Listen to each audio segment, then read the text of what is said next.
Top Glove Corp's share price slid 10.2% to close at RM1.68, the lowest since January 2020, after the glove maker announced its second quarter FY22 net profit of RM87.55 million, barely 3% of the RM2.87 billion it made a year ago. Year to date, the stock has fallen 35% or 91 cents. Its market capitalization stood at RM13.45 billion. The quarterly profit came in below market expectations. According to Bloomberg, the street had expected Top Glove to book a net profit of RM150 million in its latest quarter. Top Glove attributed the earnings contraction to the lower average selling price of disposable rubber gloves. Meanwhile, its quarterly revenue declined marginally by 8.51% from a year earlier to RM1.45 billion.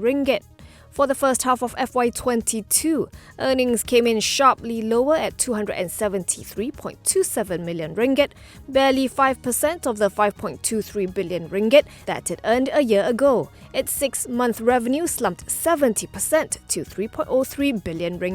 Top Glove MD Datuk Lee Kim Miao said in a statement that while its latest quarterly results are not as robust as it would like them to be, this is to be expected as the pandemic recedes and it is part of the business cycle. He said that having been in the glove business for 31 years, Top Glove has seen many such cycles and its experience has prepared the group well to go through this one.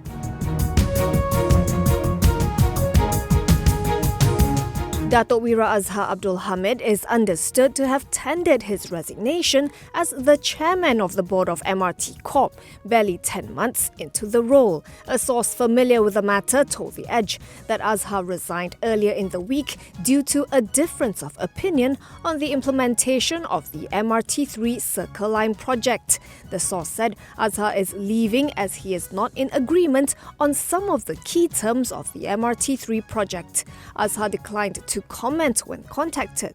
He was appointed to the role in mid-May last year. Interestingly, Azhar's resignation came shortly after the federal government gave MRT Corp the green light to proceed with the implementation of the MRT3 project.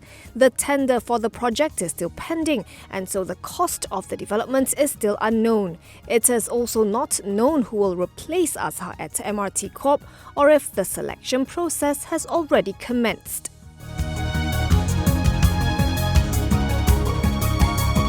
Malaysia's retail industry recorded a year-on-year growth rate of 26.5% in the fourth quarter of 2021, beating market expectations. According to the Malaysia Retail Industry Report for this month, Retail Group Malaysia or RGM said that last November, the Malaysia Retailers Association and the Malaysia Retail Chain Association had projected the growth rate for the final quarter of 2021 to be 18.3%. RGM said retail sales climbed higher in December due to two major festivals, Christmas and Chinese New Year. It said by the last month of the year, shopping traffic had returned in all major shopping malls in Malaysia. Still, the domestic retail industry contracted by 2.3% for the entire year of 2021, with overall growth dragged down by weak sales performance in the 9 months of last year. This is the second straight year of negative growth for the industry. As for the current quarter, RGM said that members of the two retailers' associations project an average growth rate of 16.5% for the Malaysian retail industry. Department store cum supermarket operators, department store operators and operators of mini-markets, convenience stores and cooperatives all expect a growth rate of between 9.5% and 29.9%. However, the supermarket and hypermarket subsector is anticipating a decline of 6% this quarter.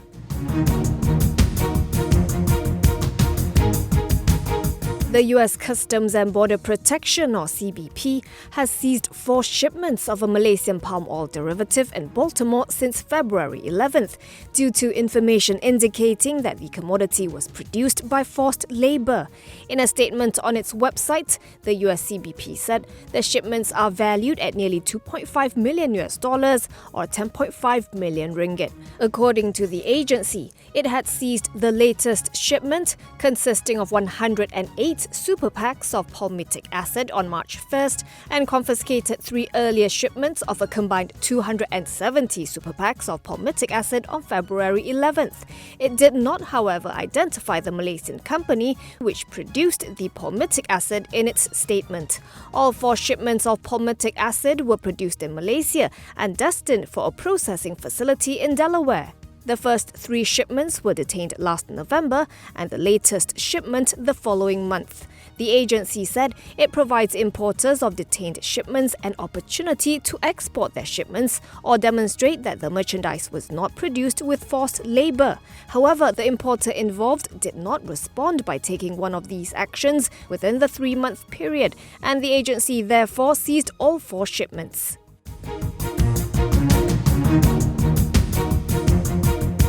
Starting April 1st, partially vaccinated and unvaccinated travellers entering Malaysia must undergo quarantine for 5 days upon their arrival, Bernama reports. Health Minister Khairy Jamaluddin said once these travellers have completed the mandatory isolation, they must comply with the stipulated COVID-19 regulations. For example, he said they would not be allowed to dine in at restaurants until they have received their full course of vaccine. As for travellers who are exempt from vaccination due to health reasons, Khairy said they would be required to upload proof of the exemption given by health officers to MySejahtera. Travellers aged 17 and below need not have to undergo quarantine irrespective of their vaccination status and instead only need to be tested with the antigen rapid test kit within 24 hours of arrival.